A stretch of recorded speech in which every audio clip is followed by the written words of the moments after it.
Shalom Bapak Ibu Saudara. Puji Tuhan. Oke, kita mau langsung sama-sama tangkap ya apa yang jadi pesan Tuhan buat saya Bapak Ibu dan Saudara di minggu ini. Judulnya adalah gini, jangan menganggap tidak penting untuk sesuatu yang penting.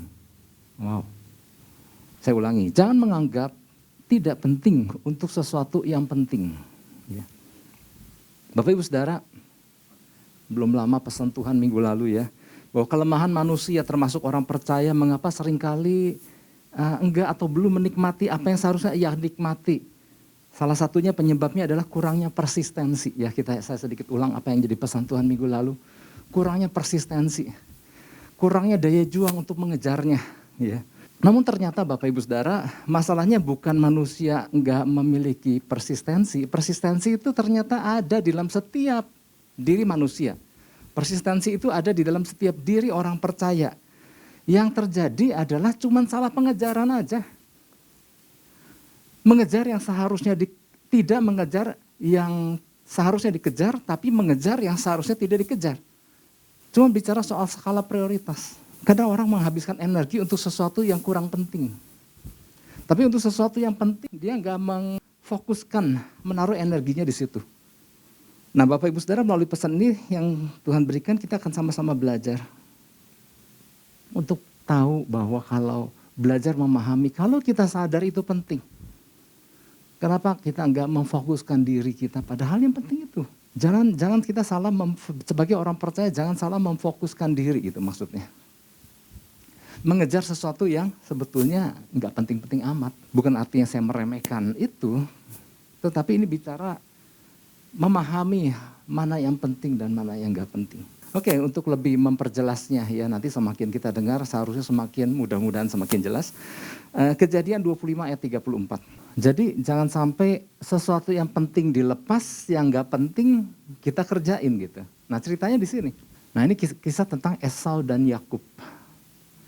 Oke, dari satu ayat ini kurang lebih seharusnya kita udah tahu ya kisahnya. Lalu Yakub memberikan roti dan masakan kacang merah itu kepada Esau. Ia makan dan minum, lalu berdiri dan pergi.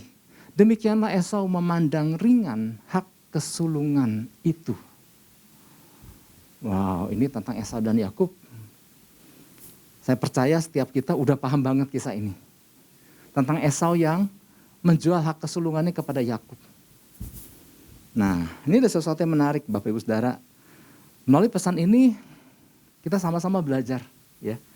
Tuhan melalui pesannya ini memberikan pesan agar kita belajar melalui kisah Esau dan Yakub. Jadi pesannya Tuhan bilang belajar dari kisah Esau dan Yakub.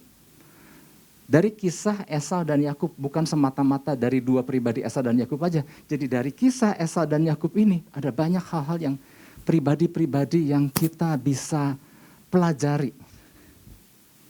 Nah tapi mesti hati-hati di dalam pelajari Esau dan Yakub ini, kisah Esau dan Yakub. Kenapa? Karena ada begitu pandangan-pandangan yang sudah kita terima lebih dulu jauh sebelumnya dari apa kata orang tentang Yakub, apa kata orang tentang Esau, apa kata orang tentang Ishak, apa kata orang tentang Ribka.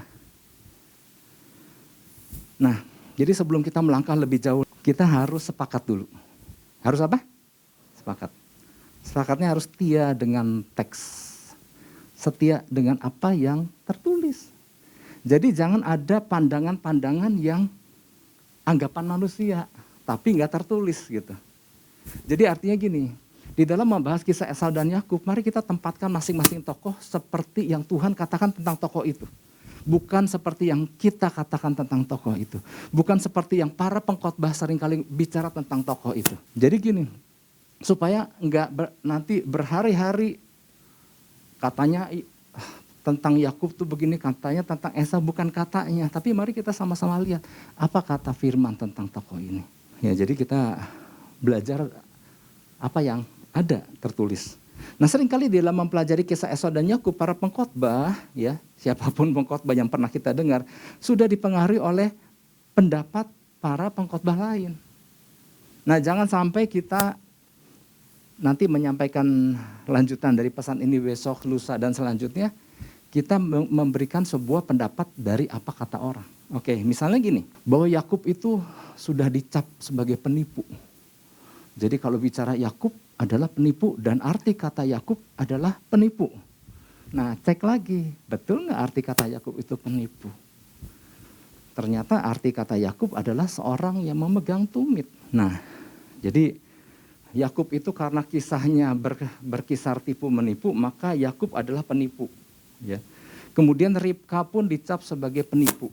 Orang yang membuat persekongkolan bersama Yakub untuk nipu suaminya. Kembali lagi ke teks. Apakah Tuhan pernah menegur Ribka tentang itu? Dan kemudian Esau seringkali disebut sebagai korban penipuan. Itu yang sering kita dengar. Nah, tapi apa yang dikatakan Alkitab sesungguhnya? Tuhan melalui Alkitab tidak pernah mengatakan bahwa Yakub adalah seorang penipu. Esau pernah berkata, telah 2 kali ia menipu aku. Esau merasa dirinya ditipu. Saya ngomong ini bukannya menangin Yakub karena saya nggak ada urusan sama Yakub. Saya nggak kenal sama Yakub. Tapi saya mau coba menempatkan Yakub. Tapi saya juga bilang, Yakub juga bukan orang yang sempurna. Dia juga seorang yang punya kesalahan. Gitu maksudnya. Tapi hanya mencoba menempatkan pada posisi masing-masing dulu. Ya. Tuhan juga nggak pernah menyalahkan Ribka. Bahkan ada ayat-ayat yang gak sedikit yang menyatakan tentang keelokan Ribka. Menyatakan tentang hal-hal yang baik tentang pribadi Ribka. Tapi ada ayat yang berbicara tentang Esau. Di mana Tuhan gak senang banget dengan yang namanya Esau. Ya. Ibrani 12 ayat 16. Jadi di awal ini saya mencoba menempatkan dulu masing-masing tokoh. Ya. Sesuai dengan apa yang Alkitab katakan. Nggak ada ayat yang memuji Esau. Bahkan terdapat ayat yang mengecam Esau. Janganlah ada orang yang menjadi cabul atau yang mempunyai nafsu yang rendah seperti Esau yang menjual hak kesulungannya untuk sepiring makanan. Lalu saya ajak buka juga Roma 9 ayat 13. Roma 9 ayat 13. Di sini dikatakan seperti ada tertulis, aku mengasihi Yakub tetapi membenci Esau. Ini yang ngomong siapa? Ini dikutip dari Maleakhi 1. Ya, yang ngomong siapa? Tuhan. Nah, seperti yang telah kita ketahui bahwa Esau dan Yakub adalah 2 anak kembar yang dilahirkan dari rahim Ribka. Ya, dari sejak awal Tuhan udah bilang, dari 2 anak kembar ini akan lahir 2 bangsa. Buka aja Kejadian 25 ayat 23. Jadi pada waktu Ribka melahirkan sepasang anak kembar ini, di situ dikatakan di awal firman Tuhan kepadanya. Kalau di dalam bahasa Indonesia, nyah itu nggak tahu kepada siapa, laki atau perempuan. Tapi Bapak Ibu Saudara yang punya Alkitab terjemahan bahasa asing atau misalnya Inggris, firman Tuhan kepada nyah perempuan, kepada Ribka. 2 bangsa ada dalam kandunganmu dan 2 suku bangsa akan berpencar dari dalam rahimmu. Suku bangsa yang satu akan lebih kuat dari yang lain. Dan anak yang tua akan menjadi hamba kepada anak yang muda. Ini yang dikatakan Tuhan kepada Ribka. Jadi jelas sekali bahwa salah satu dari 2 anak kembar ini adalah pribadi yang kepadanya Tuhan akan memberikan kepercayaan yang luar biasa. Yaitu menurunkan perjanjian berkat generasi. Yaitu berkat kepada keturunannya untuk menjadi suatu hari menjadi bangsa yang besar. Berdasarkan kualifikasi yang Tuhan tetapkan, bukan yang manusia tetapkan. Jadi dari 2 anak kembar ini ada 1 yang Tuhan tetapkan untuk mewarisi berkat generasi. Wow, ini luar biasa. Ya kalau bicara soal berkat, jangan selalu diartikan soal semata-mata materi aja. Banyak hal. Banyak apa? Banyak hal. Ya. Nah awalnya Tuhan mengatakan tentang perjanjian ini kepada siapa? Kepada Abraham. Wah ini keren kan, pertama kali Tuhan berbicara sama Abraham. Tuhan kan suruh Abraham tuh keluar dari rumahnya, dari rumah bapaknya, dari sanak saudaranya. Dan aku akan menjadikan kau sebagai bangsa yang besar. Ya, aku akan memberkati engkau dan menjadikan engkau berkat. Orang-orang yang memberkati engkau, ku berkati. Orang-orang yang mengutuki engkau, ku kutuki. Olehmu seluruh kaum di muka bumi akan mendapat berkat. Wah ini keren banget. Lalu dari Abraham perjanjian itu turun ke siapa? Karena ini kan bicara soal berkat generasi. perjanjian, covenant yang kuat ini. Dari Abraham turun kemana? Dari Abraham ke Ishak, betul. Lalu dari Ishak, Tuhan juga menyatakan kepada Abraham, Tuhan mengatakan bahwa keturunanmu seperti bintang di langit dan pasir di pantai. Dan kepada Ishak pun Tuhan pernah bicara bahwa keturunanmu seperti bintang di langit. Dan dari Ishak, singkat cerita, perjanjian berkat generasi itu diturunkan kepada siapa? Nah, kita tahu Yakub karena kita baca Alkitab. Tapi pada waktu itu, kepada siapa? Belum tahu. Ada 2 anak kembar. Yang gede apa yang kecilan gitu. Ya. Tapi kita sih tahu karena dari Alkitab kita udah tahu Yakub lah yang menerimanya. Tapi kan sebetulnya yang harusnya menerima kan Esau. Karena Esau kan bukankah dia anak sulung laki-laki yang menyandang hak kesulungan. Harusnya itu kan secara hukum Yahudi mestinya Esau. Nah tapi apa yang terjadi dengan Esau? Nah nanti kita sama-sama belajar. Nah pesan Tuhannya adalah gini. Tuhan mau kita belajar sesuatu dari kisah Esau dan Yakub. Khususnya tentang bagaimana masing-masing pribadi merespon sesuatu yang berharga dari Tuhan. Meskipun Tuhan memiliki hak prerogatif tentang siapa yang akan ia pilih sebagai penerima waris atau penerus perjanjian berkat keturunan, Tuhan tuh punya hak. Mau siapa aja, mau kepada siapa, itu gimana dia. Namun Tuhan juga melihat kualitas masing-masing pribadi yang tahu menghargai sesuatu yang berasal dari Tuhan. Memang Tuhan punya hak prerogatif yang gak bisa dihentikan oleh siapapun. Kalau aku mau pilih A mau apa, kalau aku mau pilih B mau apa. Itu hak Tuhan kok.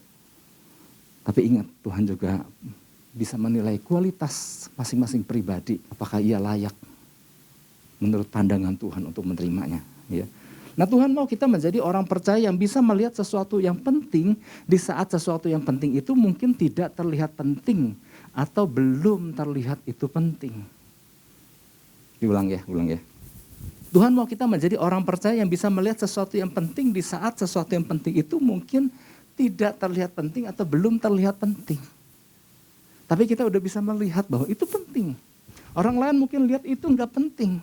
Tapi seharusnya kita bisa melihat bahwa itu penting. Mestinya kata melihat itu penting itu mestinya bukan sesuatu barang baru.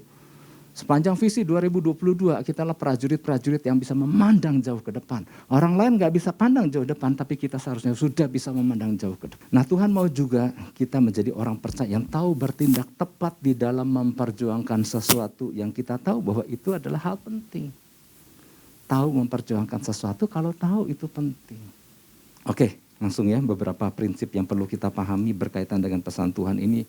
Di antaranya ada 2 ya, mudah-mudahan keburu. Yang pertama, Tuhan menghargai orang yang tahu menghargai hal-hal yang penting dari Tuhan. Tuhan menghargai orang yang tahu menghargai hal-hal yang penting dari Tuhan. Ya. Orang yang menghargai hal yang penting dari Tuhan, Tuhan hargai juga. Mari kita buka Kejadian 25 ayat 31 dan 32. Kejadian 25 ayat 31-32. Tetapi kata Yakub, jualah dahulu kepadaku hak kesulunganmu. Ayat 32, saut Esau, sebentar lagi aku akan mati. Apakah gunanya bagiku hak kesulungan itu?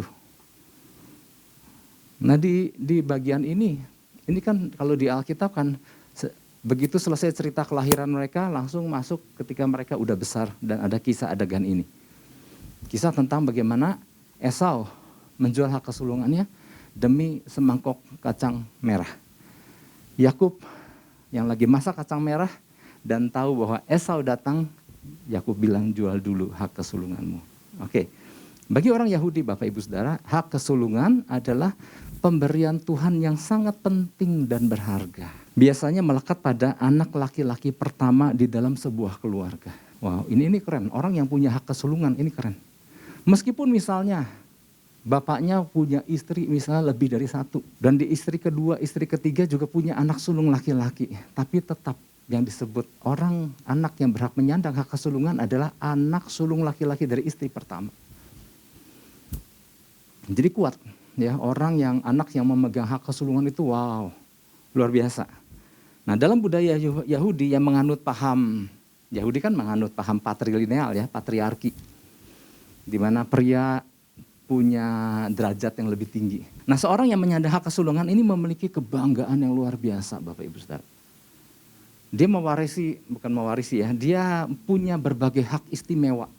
Maklum dia menyandang sebagai orang yang memiliki hak kesulungan. Ya kayak misalnya Bapak Ibu Saudara tiba-tiba diangkat menjadi ketua apa di dalam sebuah organisasi. Itu kan dikasih banyak wewenang di situ. Kenapa? Ketua gitu ya. Nah, sama dengan orang yang menyandang hak kesulungan, itu punya hak-hak istimewa. Terus apa lagi? Dia punya penghargaan lebih besar dibandingkan saudara-saudara yang lain. Dan dia menjadi lebih terhormat karena jabatan itu. Jadi dia layak mendapatkan, kalau dalam bahasa Inggrisnya, honor and respect. Kemudian dia memiliki otoritas dan tanggung jawab di dalam mewakili ayahnya di dalam berbagai hal.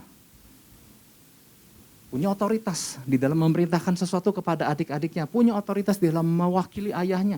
Entahkah sembahyang berjemaah yang biasanya dipimpin oleh ayahnya sebagai imam, dia berhak mewakili ayahnya ketika ayahnya enggak hadir. Dia yang bertindak mewakili posisi keimaman ayahnya. Dan dia juga berhak mewakili ayahnya ketika ayahnya berhalangan tetap atau berhalangan sementara. Kemudian apa lagi? Ya, banyak. Ia berhak memperoleh warisan 2 kali lipat dibandingkan saudara-saudaranya yang lain ketika ayahnya meninggal. Hal menerima warisan 2 kali lipat ini kalau kita baca, wah enak bener sih anak sulung laki-laki punya 2 kali lipat. Tapi buat bangsa Yahudi bukannya tanpa alasan. Mereka ada alasan. Jadi gini, si anak sulung laki-laki yang memperoleh warisan 2 kali lipat itu, dia juga bukan hanya sekedar semata-mata dapat warisan lebih banyak dari saudara-saudara yang lain 2 kali. Tetapi dia juga diberikan tanggung jawab yang lebih besar bahwa dia harus mengurus mamanya, mengurus saudara-saudara perempuannya, dan mengurus semua orang-orang yang ada di rumahnya adalah tanggung jawab dia. Dan dia harus yang membiayai semuanya. Jadi makanya si anak sulung laki-laki bukan cuma sekedar, enak dia dapat, enggak. Dia diberikan tanggung jawab yang lebih besar untuk hal itu. Tapi biar bagaimanapun Bapak Ibu Saudara, seorang yang menyandang hak kesulungan dengan sendirinya mendapat nilai yang lebih di dalam berbagai hal di dalam keluarga. Dan ini dipahami sama Yakub. Yakub paham banget. Hanya sayangnya meskipun Yakub paham akan hak-hak istimewa yang dimiliki oleh penyandang-penyandang hak kesulungan, tapi ia sadar ia tidak menyandang hak kesulungan itu. Kalau seseorang di dalam keluarga, kalau dia anak kedua, jelas dia nggak punya hak kesulungan. Kalau dia anak ketiga, jelas nggak punya hak kesulungan. Dan dia maklum, anak kedua kok. Yang anak ketiga juga berkata, aku maklum, ya aku anak ketiga. Tapi Yakub bukan agak penasaran ya. Yakub kan bukan terlalu anak kedua. Dia kan, aku kan cuma beda berapa menit sama Esau. Tapi aku kan anak 1,5 gitu ya. Tapi enggak, biar mau lahir semenit setelah Esau, tetap dia anak kedua. Dan hak kesulungan itu punya Esau, disandang oleh Esau ya. Jadi bagi Yakub meskipun hanya selisih beberapa menit, tapi ini udah ketetapan ya, udah nggak bisa ditawar, nggak ada yang bisa menggugatnya ya. Kalau ditanya apakah Yakub ingin, nah jujur mungkin dia bilang, aduh ingin, keren kalau orang punya hak kesulungan gitu ya. Dengan hak-hak istimewa tadi, kita pun kalau ditanya mau nggak dikasih hak ini, rasanya kalau boleh juga nih Pak gitu ya. Nah suatu hari datanglah kesempatan itu. Esau baru pulang berburu dan dia, Alkitab mengatakan dia lelah dan lapar. Ketika ia melihat Yakub lagi masak sop kacang merah itu, tergiurlah Esau. Minta dong, dikit nih. Alkitab bilang, enggak banyak, dikit aja gitu. Aku kan lapar, aku kan capek ya. Dia minta untuk dinikmati, untuk ikut menikmati gitu ya. Tapi Yakub mengajukan sebuah penawaran. Mau, jual dulu hak kesulunganmu. Terus Esau mikir, buat apa juga ya hak kesulungannya? Hidup juga mau sampai panjang berapa lama sih gitu. Oke deh, aku jual. Tapi kasih ya kacang merah, iya kasih. Kata Yakub, tapi sumpah dulu ya. Oke, aku sumpah gitu. Nah inilah sebetulnya Bapak Ibu Saudara. Saya mau tanya, ada paksaan nggak di sini? Nggak ada. Yang satu jual, yang satu beli. Kalaupun Esau bilang, aku nggak mau jual. Yakub bisa maksa nggak? Nggak bisa. Orang dibayarnya pakai sumpah kok. Kalau Esau tutup mulut, ayo jual. Aku nggak mau sumpah, nggak bisa juga. Tapi di sini ada sebuah transaksi, ada kerelaan, tukar-menukar, jual dan beli kalau mau pakai istilah itu. Yang satu jual, yang satu beli karena dua-duanya juga pakai istilah jual dulu. Oke, aku jual. Ya. Sumpah dulu, aku sumpah kata Esau. Dan selesailah. Dia terima itu kacang merah, dia makan. Dan kemudian di bagian terakhirnya dia bilang, dia lalu makan dan minum. Ya, karena bukan hanya, di situ ada kata roti, ada sop kacang merah dan roti. Kemudian dia makan dan minum dan kemudian dia pergi begitu saja tanpa ada rasa salah. Kenyang nih, enak nih, istirahat gitu. Karena Esau memandang hak kesulungannya. Padahal tanpa disadari Bapak Ibu Saudara, hak kesulungan yang disandang Esau ini beda dengan hak kesulungan para anak-anak Yahudi sulung lainnya. Ini beda. Kenapa? Ini yang tidak Esau sadari. Kenapa? Ini bicara hak kesulungan tersebut bukan semata-mata tentang hak-hak istimewa yang tadi kita dengar tadi. Bukan hal itu aja. Bukan hak-hak istimewa yang tadi itu saja. Namun ini sebuah rencana besar Tuhan bagi Abraham dan keturunannya. Sorga memiliki skenario besar atas Abraham dan keturunannya. Ini adalah perkara rencana kerajaan sorga. Dan Esau nggak lihat itu. Bukan cuma soal seorang anak yang mewakili ayahnya, punya hak istimewa, dihormati, dihargai, dan dapat warisan 2 kali lipat. Bukan semata-mata itu. Sorga lagi punya rencana luar biasa atas bumi. Makanya dia percayakan kepada Abraham, Abraham percayakan kepada Ishak. Nah tinggal Ishak menurunkannya kepada siapa? Harusnya Esau yang menyandang hak kesulungan itu. Tapi Esau sama sekali buta tentang itu. Esau lebih mementingkan sop kacang merah. Ya. Sedangkan Yakub mementingkan hak kesulungan. Sop kacang merah memang mendapat sebuah dampak setelah orang menikmatinya. Ya. Nyata dan segera. Kenyang dan puas. Aduh jadi anget nih perut gitu ya.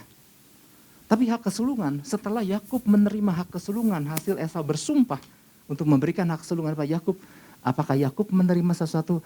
Kemudian Alkitab berkata, Yakub pun kenyang dan anget perutnya. Enggak. Yakub tidak merasakan apa-apa untuk waktu itu.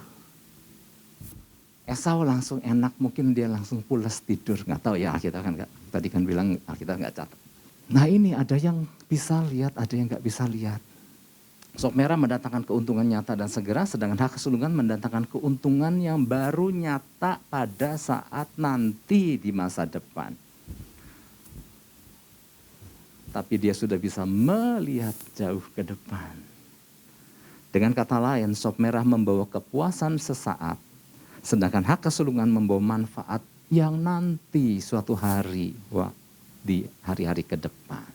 Meskipun visi sudah diberikan yang baru 2023, tetap visi 2022 itu nggak hilang. Kita harus bisa menjadi prajurit-prajurit yang memandang jauh ke depan. Apa yang kita kejar? Hal-hal yang sesaat, yang membuat perut enak dan nyaman semata-mata.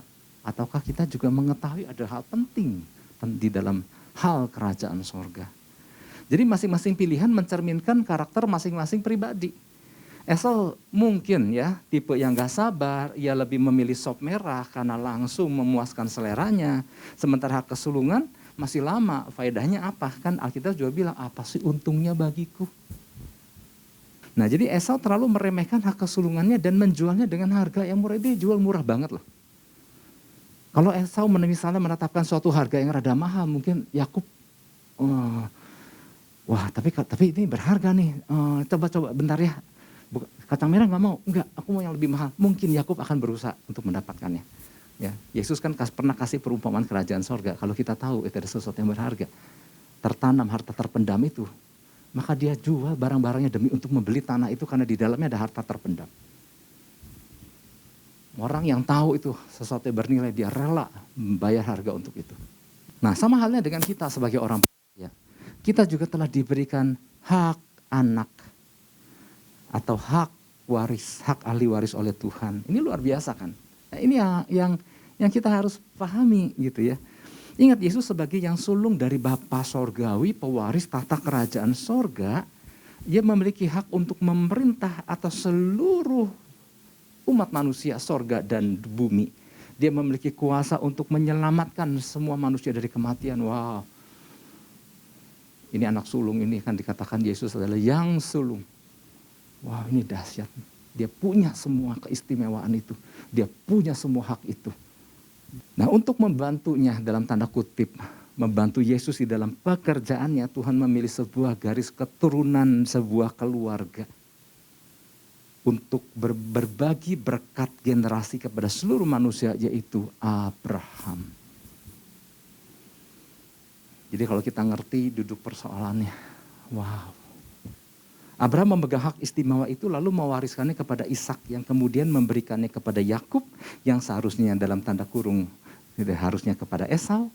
Dan Yakub yang pegang hak kesulungan itu suatu hari dia memberikan hak kesulungannya itu kepada, ingat nggak? Yakub punya berapa anak? 12 anak. Anak yang pertama siapa? Kita tulis Ruben.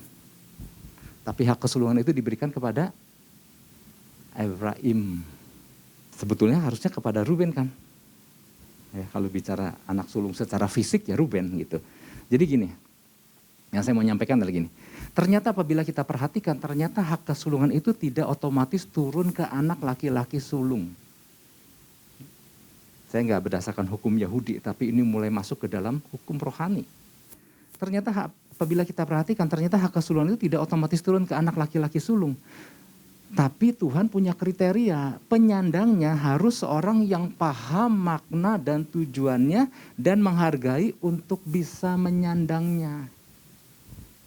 Bagi mereka yang meremehkan atau memandang ringan, maka Tuhan akan mempercayakan kepada anak lain. Ternyata kita bisa lihat kan, ternyata kalau ini anak memandang remeh dan tidak bisa menyandangnya, buat Tuhan gampang oper ke anak lain.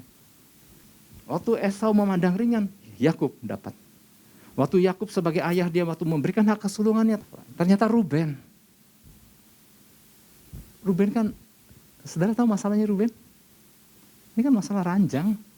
Dan Yakub di situ melihat Efraim layak untuk menerimanya. Maka dikasihlah kepada Efraim. Jadi ada kriteria, Tuhan punya hak prerogatif. Tapi juga Tuhan punya kriteria pada seseorang yang layak menyandangnya, yang tahu makna dan tujuannya. Sadarkah kita Bapak Ibu Saudara bahwa kita di dalam Kristus melalui kelahiran baru di dalam Dia. Entahkah kita anak ke-1, entahkah kita anak kedua, ketiga. Di sini ada anak keempat? Enggak ada ya, berarti keluarga muda semua ya.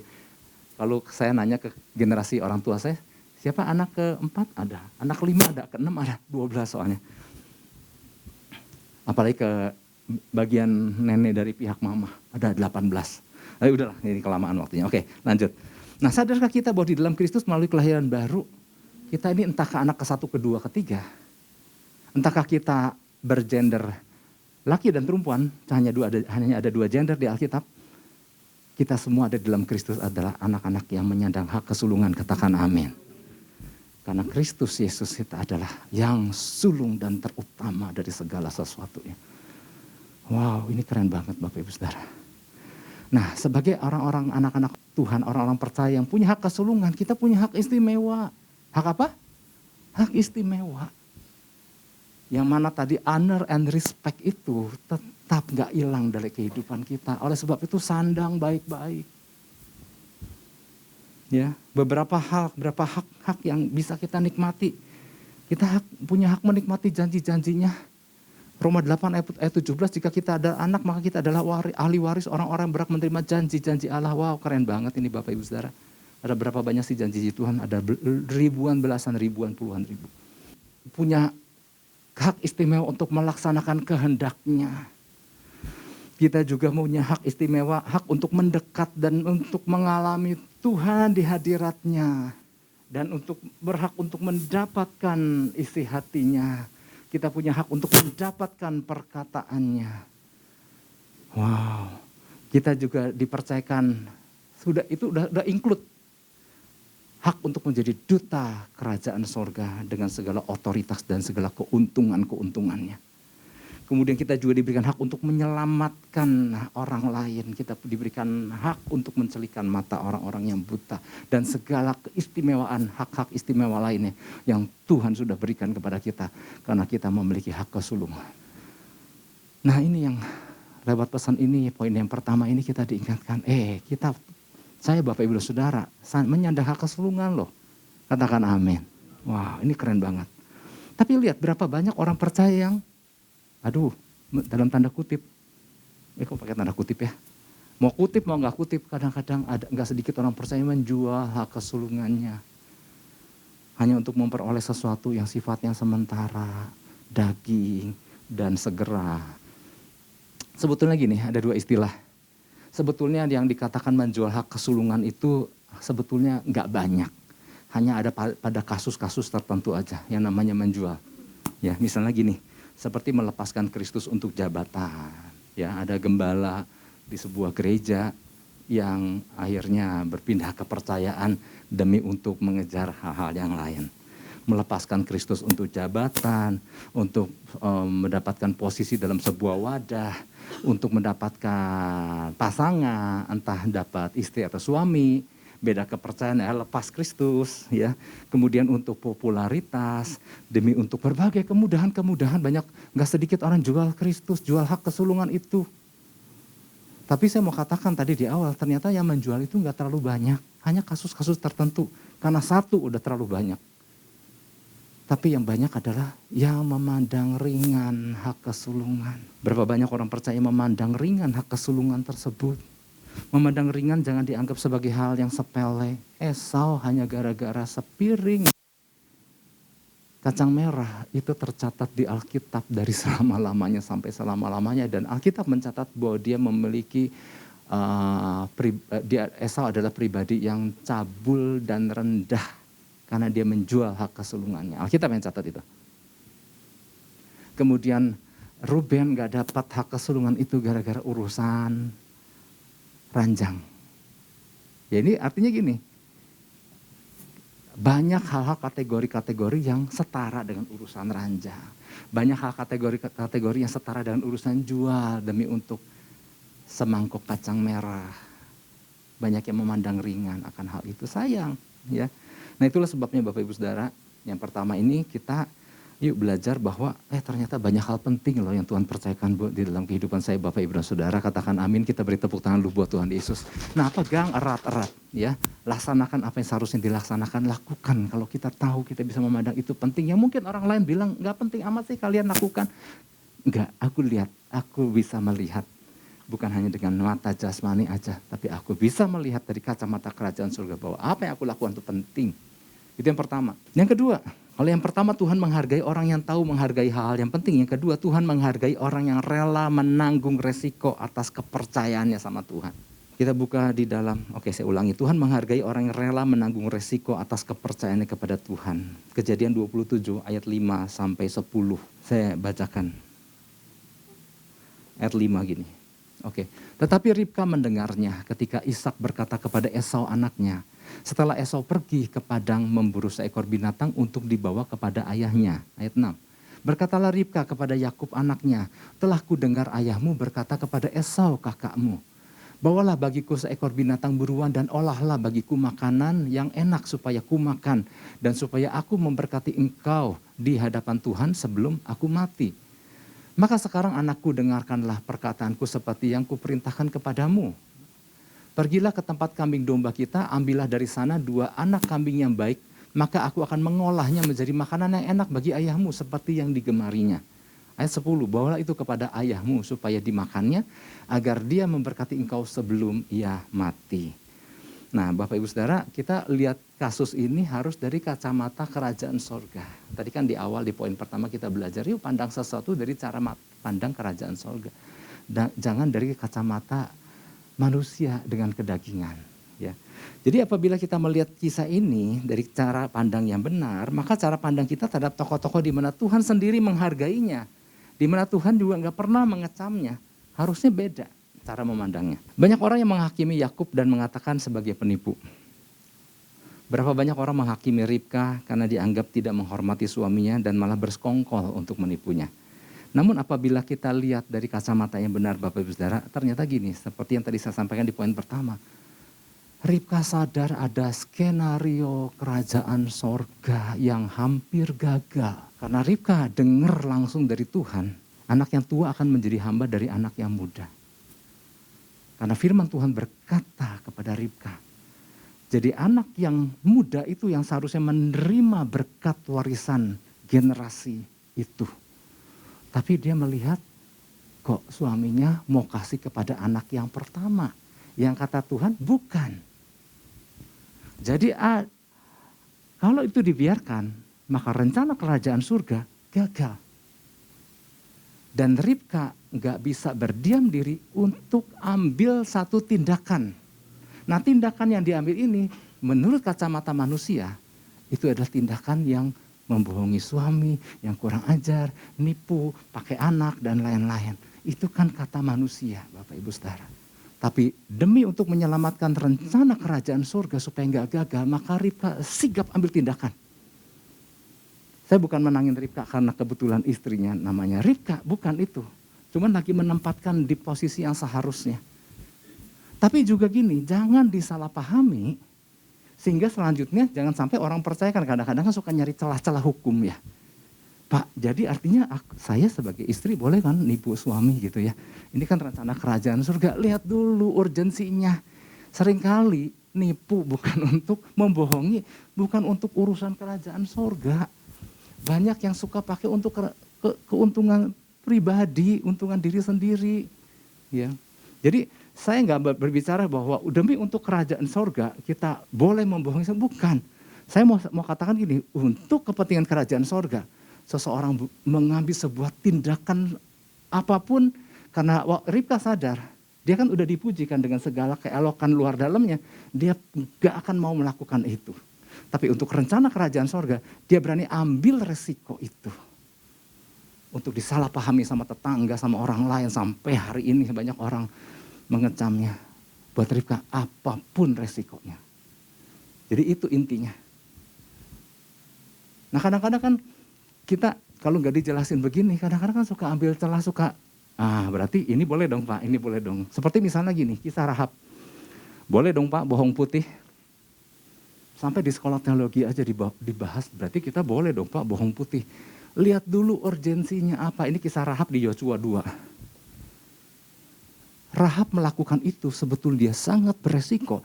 Tapi buat seorang perempuan dari bangsa lain yang mempercayai Tuhannya Israel, dia rela mengambil sebuah tindakan yang beresiko buat dirinya demi supaya rencana kerajaan surga enggak gagal. Jadi urgensinya bukan boleh bohong demi untuk kerajaan surga, bukan itu.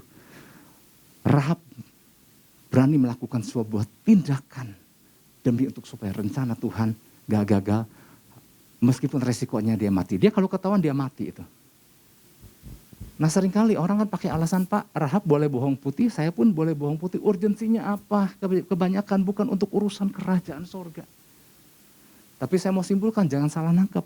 Demi untuk rencana kerajaan surga tergenapi, Rahab berani mengambil resiko sekalipun nyawanya melayang. Titik di situ. Jadi orang percaya jangan bermain dengan kata-kata atau mencari celah hukum untuk derajat yang derajat urusannya yang jauh lebih rendah, bukan untuk urusan kerajaan surga. Apapun ya derajatnya. Oke, ya. Demikian pula Ribka, dia tahu sekali bahwa mengambil skenario dengan membuat makanan bagi Yakub adalah sesuatu yang mungkin menurut pandangan manusia gak berkenan. Tapi dia perlu melakukan itu supaya rencana Tuhan gak gagal. Dan betul Tuhan memang dari awal ingin Yakub yang menerimanya. Dan akhirnya jadilah Yakub yang menerimanya. Ya, oke. Kita tangkap pesan Tuhan buat kita pagi ini Bapak Ibu Saudara, belajar melihat sesuatu dari kacamata sorga. Jangan salah artikan bahwa untuk alasan sorga kita boleh melanggar, bukan itu. Ya, ingat jangan sampai salah, bukan itu. Intinya bukan itu. Demi rencana kerajaan sorga, demi untuk hal-hal yang penting yang Tuhan sudah percayakan, jangan takut untuk bayar harganya. Yang ngerti katakan amin, beri tepuk tangan buat Tuhan Yesus, haleluya.